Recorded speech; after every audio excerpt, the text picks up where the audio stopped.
Hello there and welcome. My name is Justin. I'll be your host for today. And in today's conversation, we're talking about the brain, specifically how the brain has been changing regarding how we think. We've all seen it. The concept of like younger generations not necessarily being able to do what older generations were able to do. I mean, nowadays it's hilarious to watch kids that have just come out of high school now not being able to write in cursive, something that boggles the mind. But that's not necessarily today's focus. Today's focus, we're focusing on something else, which is social media. Now, a lot of people, and this was sparked off by like my good friend Conrad, sending me a message this morning talking about being on and off social media, a couple of times. The idea of, fell back into social media land, needing to get back out of it, gone in and out a couple of times, totally seeing the difference. If you are anything like me, you've felt this as well.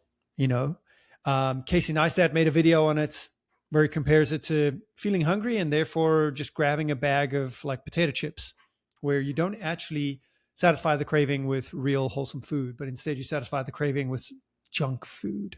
So entertainment, as it were, or the types of things that we look for to engage ourselves with is a better way to put it. How we engage ourselves has changed over the years, right? Incredibly so.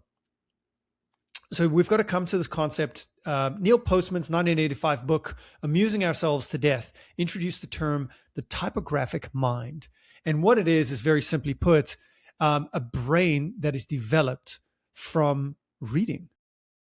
Now, this is interesting in a couple of different ways. What he says is that he argued that print culture cultivated cognitive architecture. Well, like, what does he mean by that? Like the ability to sustain and focus our attention over long periods of time, which is true. If you read a book, you're going to be like up in that book for quite a long period of time. Linear, logical, sequential reasoning, which is to say, when you're reading a book, you're following steps 1 to 2, 2 to 3. If you don't understand something, you go back and you're like, wait, what did I miss? To try and understand the information or the logic gap. The tolerance for complexity and deferred gratification, which is huge as well. And then the ability to hold an argument in working memory and evaluate it. Now, this is where obviously I come in with the idea of working memory. Cognition usually talks about the idea of the prefrontal cortex being the brain's like working memory manager. That is to say, the part of the brain where we're using the most evolved places of all of the regions of our brain, right? If we go into fight or flight, we're using the amygdala. So we can talk at length about all the different regions of the brain and how they're layered and older than others and things like that. But I think the main premise that I work with is the idea of what is it to use the whole brain thinking, so that we're feeling and thinking and doing and reasoning and being able to understand ourselves in a major way. And what I mean is that usually what I see in people is people overfeeling or underfeeling, overthinking or underthinking. There's never a harmony of these types of things. And so the typographic mind is the one that is quite interesting, because we need to also take into account the entire feeling of it as well. So let's come back to the typographic mind. I just wanted to go on that little tangent for a second. So the typographic mind is quite interesting.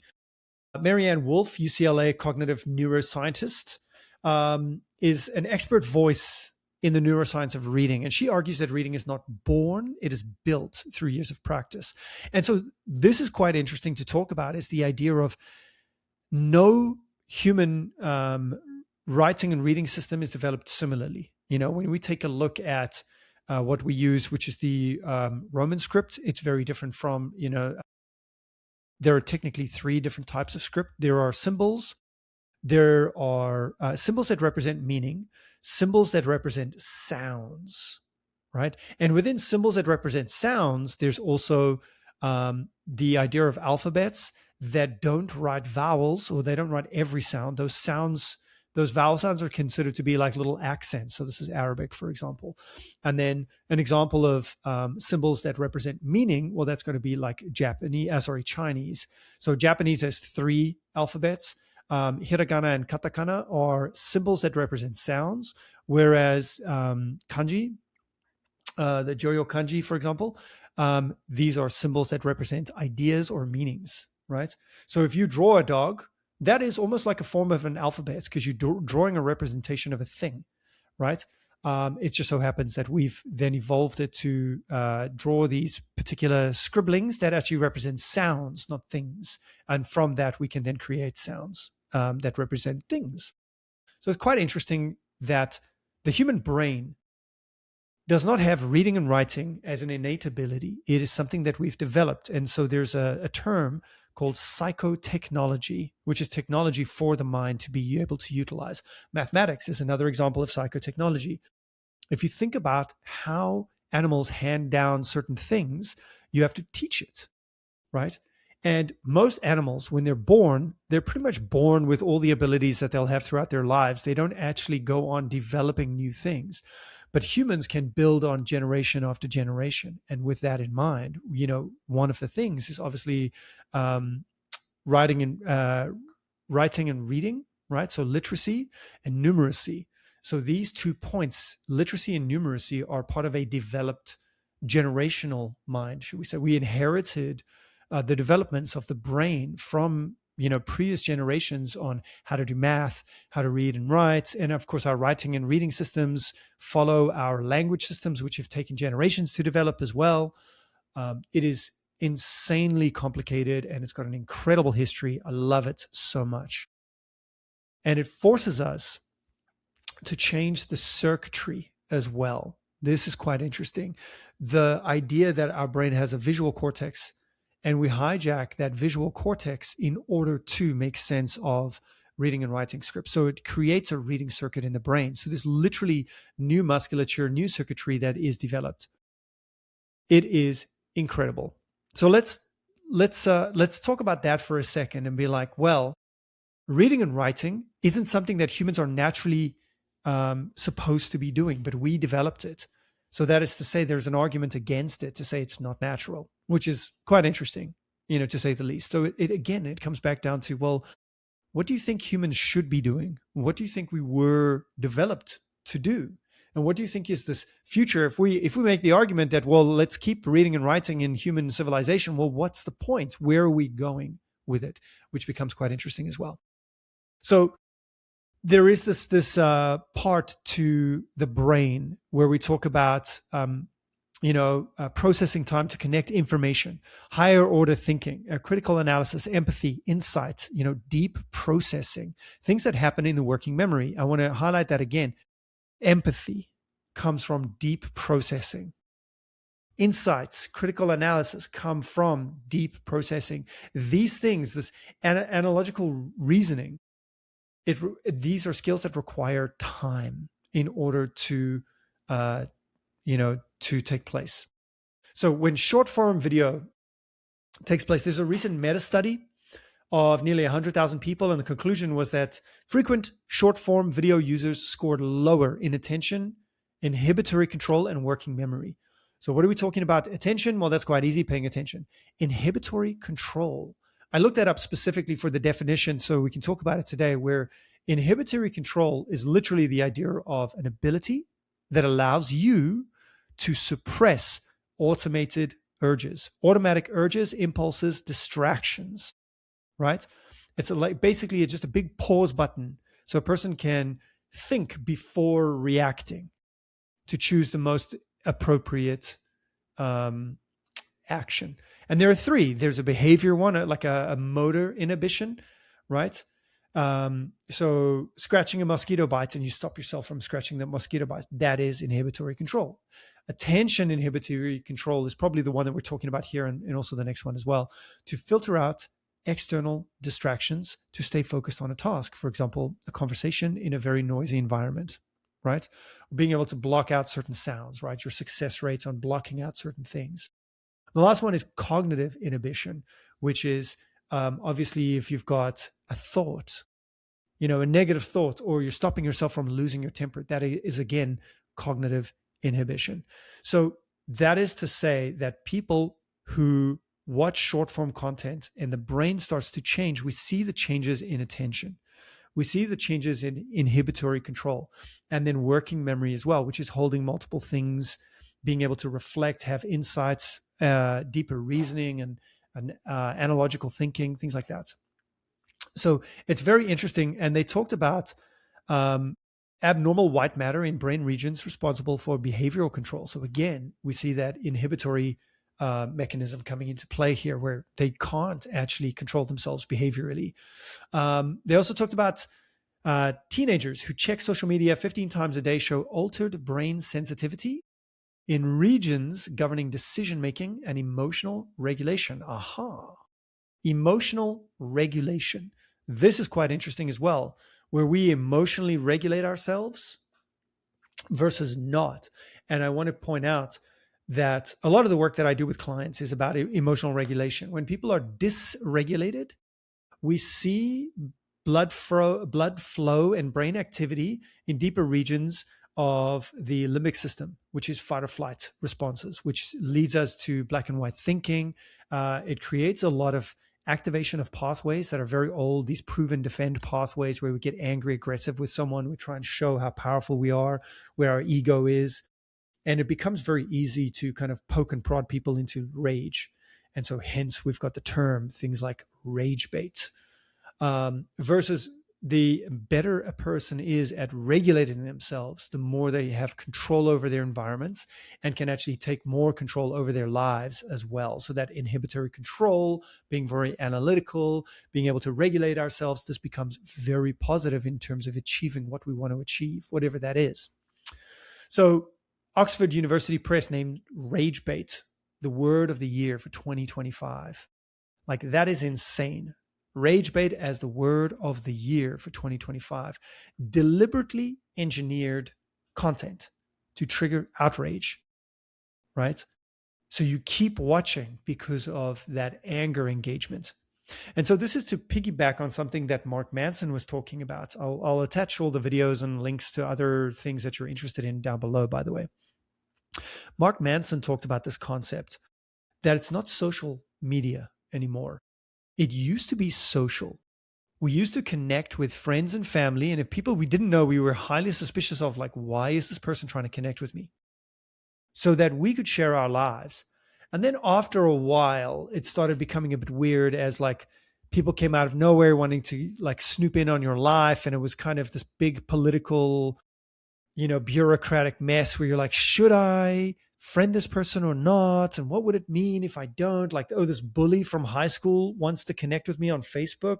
Like, why is that? And then maybe they say something inappropriate in your comments section and you're not so happy with it. And, there's all kinds of weird things that were going on there. But it is essentially you were following people that you knew. Then it started wising up. And I don't know if you've noticed the difference on Facebook as well. Like, I'll see 1 out of every 4 posts would be from someone I know. And then 3 out of those 4 are completely unrelated to me. I mean, they're related in terms of targeted ads or suggested celebrity, influencers that I might follow, or pages of interest that I might like to stay up to date with their content. And that's it. And that's, of course, the Facebook algorithm trying to pick up on you and how much you're engaging with. And it's the same as Instagram. It's the same as TikTok. It's the same as YouTube. The very simple concept is that it's not social media anymore. It's media, but it's not social. It's not the family kind of community networks that we were used to. Now it's attention media. The algorithm and the job of that media is to do one thing, which is to keep your attention, right? To dish you up things that you will give your time to. Why? Longer on the platform. Obviously, the more data they collect, the more that you're the product, they target you for ads, blah, blah. These are things that you haven't, like I assume you've heard this a million times before. It shouldn't be a shock to you to know that that's what social media is. And you're like, well, it's free and I don't care, so be it, right? So be it. However, the result of this is unfortunately the reactive mind. The reactive mind is trained on short form content. Why? Typically, we're able to see snippets of your attention. Your attention changes frequently we're not able to really get to a person's active, or let's say a proactive mind that's trained. The best way to do that, seemingly reading, typographic mind, but not skimming, deep processing, taking your time with reading. And of course, there's a history behind this. I mean, I remember the days of Tim Ferriss talking about speed reading 1,000 words a minute or something like that. I don't agree with that. There's a lot of studies out there to suggest, well, not just suggest, but flat out prove that speed reading is actually a load of poppycock. That basically that within reading anything more than 500 words a minute, and we see comprehension rates plummet significantly. Comprehension. Isn't that the point of reading? So just to be able to consume and skim read and get a general picture, sure, we can do that with some things, but then go back. Take your time with it. Like, why are you rushing? What's the rush? Why don't you just enjoy what it is that you're reading? Why don't you stop, take some time to think about what you're reading? How does that work in with what you already have? Do some deep processing. I love deep processing, and it requires the brain to slow down. So here's a quick hack for you out there. If you feel like you're accessing that fight or flight mode in the brain, the limbic system, the part of your brain that goes a little bit dumber, inhibitory control isn't high, you're not necessarily thinking, you're just reacting, stop for 30 seconds. A 30-second pause is literally enough time for the thinking mind to come back online. And so when I say 30 seconds, it's like, don't try and move on to something else. Don't try and rush the process. Slow the process down. Spend 30 seconds more time on something that would need 10 seconds, right? So think about how long it takes you to read just a very quick poem, like 2 stanzas, right? 2 stanzas. So in that poetry, yeah, you could read it very quickly, comprehend it. But there's always such deliberate choice on behalf of the poet. Why choose these words in particular? What is the poet really trying to say? What was going on with that poet's life at the time that they wrote this poem and tried to pull emotions out of themselves and trying to, create a sense of empathy in the reader for the reader to then engage in those emotions themselves as well? Because that's ultimately the purpose of art, is to put yourself out there so that others can see and connect with it. Well, at least that's one definition that I liked a lot. You let me know your definitions. I mean, maybe there's a better one out there, but I like that one. The purpose of art is about human connection, as in an artist puts themselves into the art. And through doing that, it's the truest form of you being able to know another person, to see them bared raw in their art form. And literary art, poetry, things like this is true. And so slowing down and taking your time to really digest the choice of words, the meaning, what that person was going through, I mean, it's incredible. And so you can definitely see how reading creates this type of empathy there as well, which I find fascinating. When we talk about this as well, there's so much behind the typographic mind, behind the cognitive reality of deep reading, strengthening white matter of the brain, our ability to internalize complex metaphors, build empathy by becoming the characters, the disciplined mind. There's so much behind it. And we've got this idea of, what is it that humans are becoming? Like, what's the point? That's what the biggest question is. What's the point? Why should we follow up with this, the typographic mind, right? The pros and cons. So like, if we think about it like this, the short answer is working memory isn't about being smart, right? It's cognitive infrastructure. It's that architecture. It's creating our thought architecture that determines the quality of our lives, decisions that we make, things that we pay attention to, the emotional responses that we have.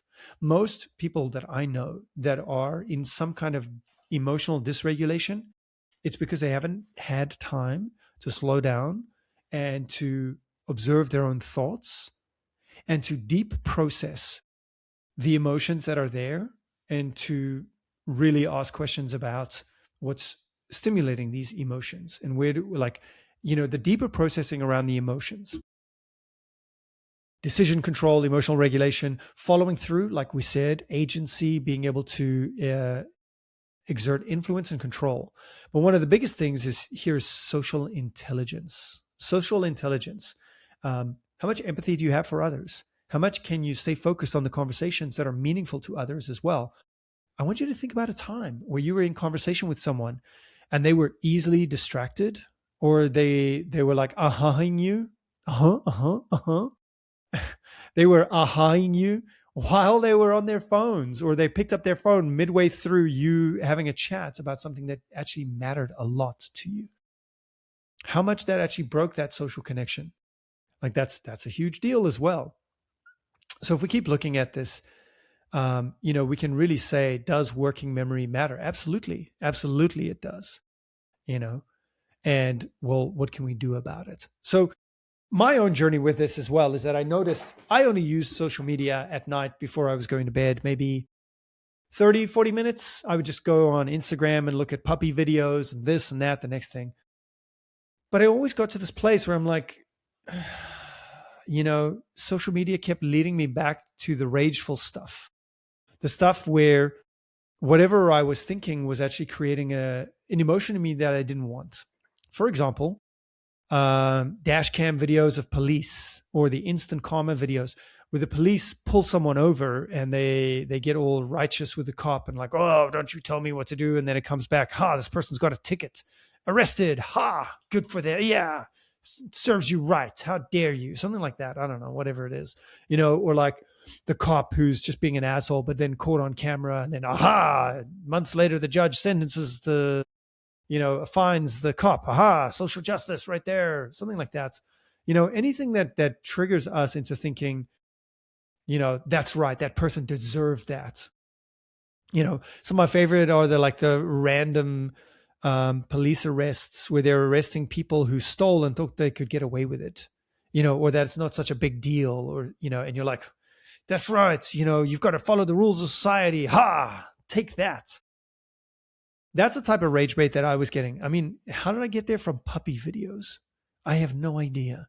Like watching videos on animals and funny things and whatever, and now all of a sudden you're getting roped into this. Or like fitness content where you're watching people with good ideas sharing their ideas, all of a sudden start calling out each other. Like it's one of the reasons why I can't stand functional patterns practitioners, because functional patterns might have some good ideas, sure, but the halo effect of like the people who use functional patterns, where they basically poo-poo everything else and they shit on absolutely everything, and it's like part of their marketing tactics is just to say everyone else is crap and we're right. Like, what? So it leads you to these rage baity places. It leads you to these places where it's probably going to be practicing negative emotions for you. And that's not something I want to experience before I'm going to bed, number one. And number two, it's just not something I want to practice anyway. So before going to bed, I actually got myself a Kindle, just a little one with a backlight, soft backlight, so I can just read. And I'm just reading short science fiction novels that I want to read. I've never read some of the famous works of art that are out there. I mean, I love like horror, but I've never read Dracula, the original Dracula. It's not to say it's going to be any good. It could be the biggest pile of crap out there. It's kind of like, I was like, oh, I want to read Shakespeare's sonnets and Wordsworth's poems and things like that. And I read them and I'm actually not that interested in them. I'm sure there's artistry in there, but it doesn't speak to me. Anything that I've learned before the 1800s really didn't touch me. Whereas after the 1800s, very frequent to be able to see the style is evolved. We kind of build on the shoulders of giants, and we progress time by time. So it's not to say that the classics are going to be phenomenal, but they are the originals for a reason. And looking at that and seeing where the inspiration comes from. And that's what I want to do. Right. So that's what I started doing. I'll still have to go down social media every now and again to kind of message people. But I feel like there's enough people out there nowadays that don't engage with social media that it doesn't really matter if you're on there or not. You're not missing out on anything major.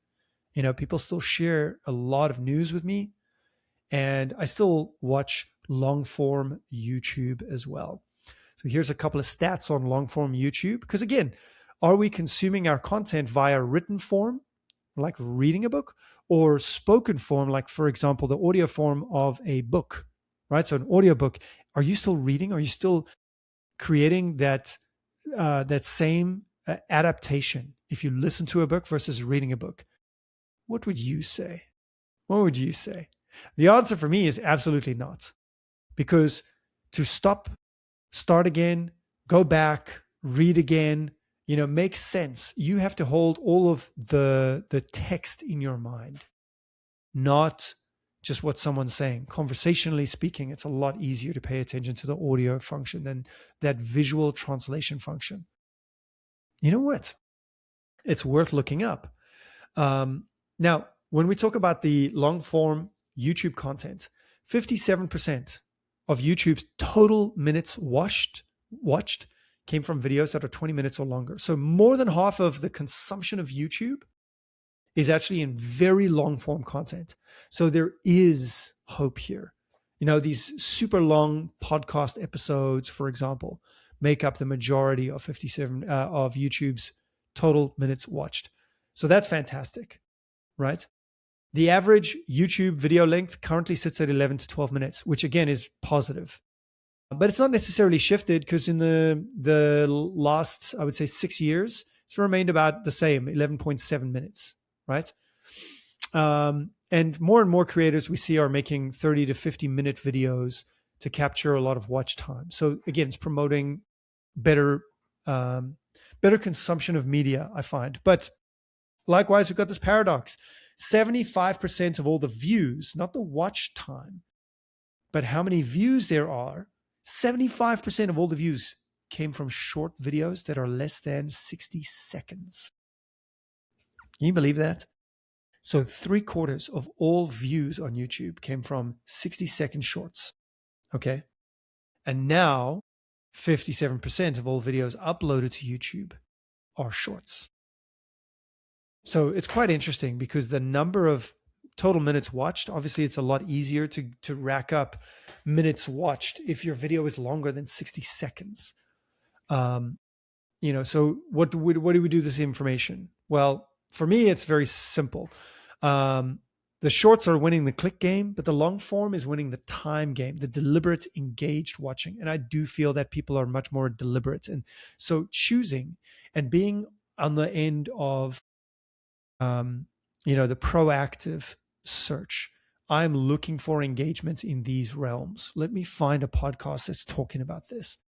We won't find ourselves doom scrolling, and we'll start promoting much, much, much healthier regions and circuitry development in the brain. So let's ask that final question to Perplexity and see if the studies and data showing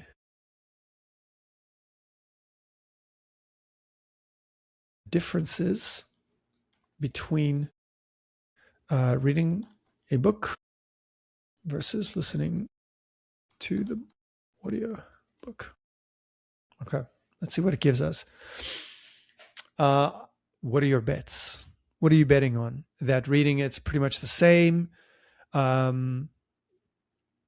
It's nuanced. It's not a simple reading is better, it says. Okay, cool. Let's take a look. Oh, the brain maps both conditions virtually identical. Semantic, emotional, language processing regions activated. That's not a surprise, That's not a surprise, because when we read language, we typically translate it into a spoken form. I would say the opposite is not true. We don't necessarily hear language and automatically in our brain see written text, but usually when we see written text, we'll hear a voice in our head. This was hilarious for me when I was watching True Blood back in the day, season 2 of True Blood, and Vampire Bill had that deep Southern drawl accent. And whenever I was reading a book after that, I would actually hear it in his tone. It was hilarious. I'd hear that Southern Louisiana twang to it. It was very interesting. Comprehension doesn't necessarily go down. Where reading wins, here we go. Listeners can't control playback. So they scored lower on comprehension and were significantly less able to make inferences. So there we go. So the higher order thinking takes a big hit when we talk about like reading versus listening, right? A 2010 study found students who listened to a podcast scored 28% lower on comprehension than the readers. Interesting. The difference is basically between an A and a D on the score, right? Literal comprehension, stated facts were similar for both, but inferential, right? What can you infer from what you're reading? Reading between the lines, critical thinking, analysis constantly favors reading. Okay. And then spatial anchoring. This is quite interesting. So our working memory has got something called the visual spatial sketchpad. That means that we think in basically visuals, which is any kind of picture, but spatial as well has got to do with how we navigate three-dimensional space and seeing three dimensions to things as well. So your brain maps content to a physical location on a page, which adds recall in ways audiobooks cannot replicate. There was studies that were done where if you found something very interesting and you doodled next to it, just the doodle being next to it meant that your brain could also put something visual together with that textual part onto a page as well, and almost even remember the moment of you making that visual next to it. So small doodles were very good at being able to encode certain things to your brain, as well as the location of where that thing was, which obviously improves your ability to recall it. You can't skim, you can't annotate or highlight audio, which has a big issue on things like that. So reading, greater visual processing, active attention management, working memory as well.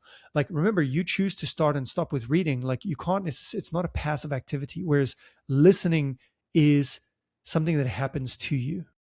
This is a great quote. Reading is something you do. Listening is something that happens to you. Okay. That's very interesting. So it's almost like reading is your choice to make these muscles stronger, whereas listening, it's more like, what's a good way we can say it? It's someone doing the work on your behalf to some degree. You're still going to have some benefits, but it's not going to engage these parts that we actually want, if we are going there. That's it. That's all I got for today. So let me know your thoughts. Where do you fall on this whole reading thing? On the typographic mind, social media. It's so interesting to talk about. Holistic brain approach, thought architecture, inference, all of these different skills. And it's such a blessing to have parents that actually promote reading in their kids and share the joy of reading with their kids, to show new generations aren't just screwed.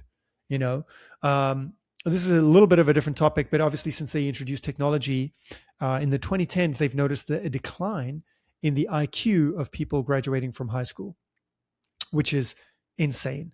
Recently on social media, there's this video going around of this high schooler who got kicked out of high school because he made a video asking people to read a cue card that had a couple of words like extraordinary on there, and the kids couldn't actually read the word. So these are kids that are graduating high school and they can't even read a word like extraordinary. There were other words on there like silhouette, or what was the other one, was deity, premonition was another word. I'm sure you've seen these, but if in case you haven't, it was words like that were catching people, who were graduating high school. It was catching them out. They couldn't read it. They didn't know what it was, and they were guessing. They were looking at what the word was. Instead of premonition, they were saying promotion, because it was like the closest word that they knew how to say or that they could understand. And when they were asked to explain that, they couldn't.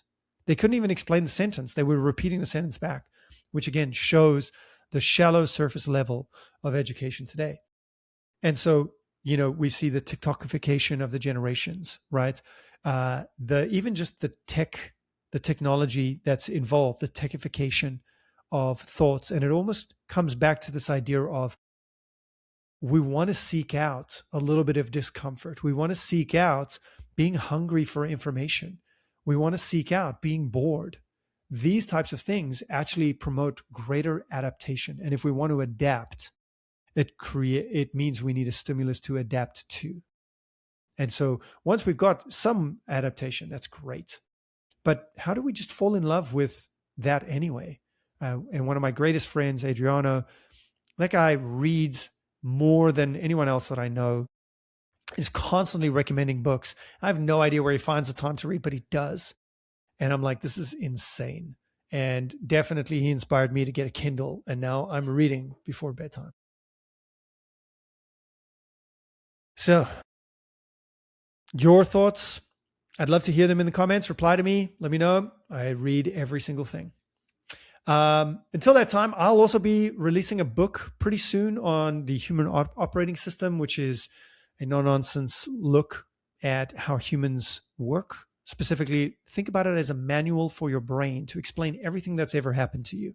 If that sounds like something interesting, let me know, because I'm going to be starting like an early bird list to give people notifications. Maybe if they're interested in reading some of the early chapters that I'll release, a little bit of help perhaps with choosing titles and cover art and things like that. So if that sounds like something that you're interested in, if you've ever been interested in some of these topics, let me know and we'll get the early bird list going. All right. I'm going to leave it there. Thank you so much. You have been wonderful. Take it easy.